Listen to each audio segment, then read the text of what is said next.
The Governor Edwards asked for Department of Wildlife and Fisheries and CPRA and Sea Grant to focus on some adaptation strategies that would help make sure that we have a sustainable fishery as we face environmental changes and certainly with the changes that are anticipated in the master plan.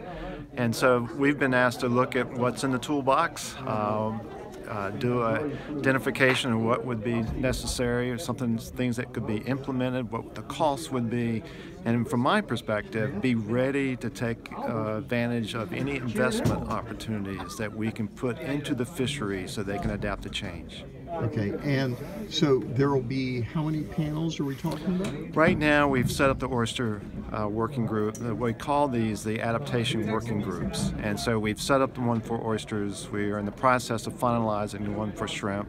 We then plan to look at finfish, and then most likely we'll do one on crabs. We'd really like to have something by November, let's say by December, that we've started to look at. I imagine that a lot of the methodologies, once we get them worked out with the oyster industry, we'll see that they'll come along for the other commodities as well.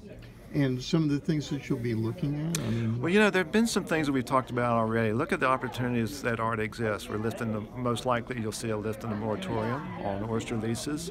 You know, there's, it's described today, there's all kinds of buckets of funding over this next 15 years that's competitive. The states have to make an argument as to why you should get funding for different adaptive management and ecosystem restoration projects. Well, why can't we think about some adaptation strategies for our fisheries relative to those fundings? And will you be looking at maybe different locations where people might be able to be fishing in the future? You bet. A large part of this is, number one, where is a change going to occur? Number two, you know, relative to regions across the state. We know east of the river is very different than Calcasieu. And also what kind of quality of not just the water, but the bottom. Because if you're looking at oysters, you know, you got to have quality of bottom. Where can you move relative to the leases that already exist? What about the public grounds? Are there some options related to how we manage our public grounds? So I think there's a lot to do with environmental quality related to water and the bottom as to where we can move and where we can adapt to fishery.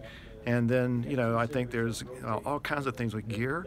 Refrigeration on boats for shrimpers. You know, that program actually had a small start.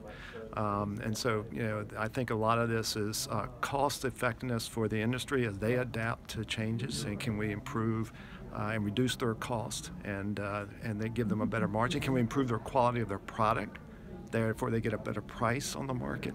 So these are, I think, everything somewhat we talked about in small bits and pieces. Let's get it all coordinated, and let's get a cost estimate, and let's be ready to go after some investment strategies.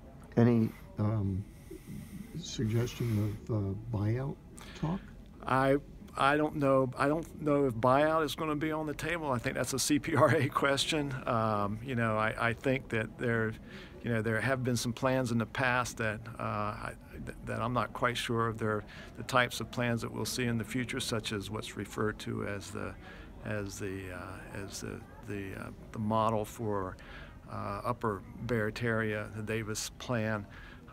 But, you know, more along the lines of investment strategies that could go into building the economic capabilities of people to harvest the fisheries.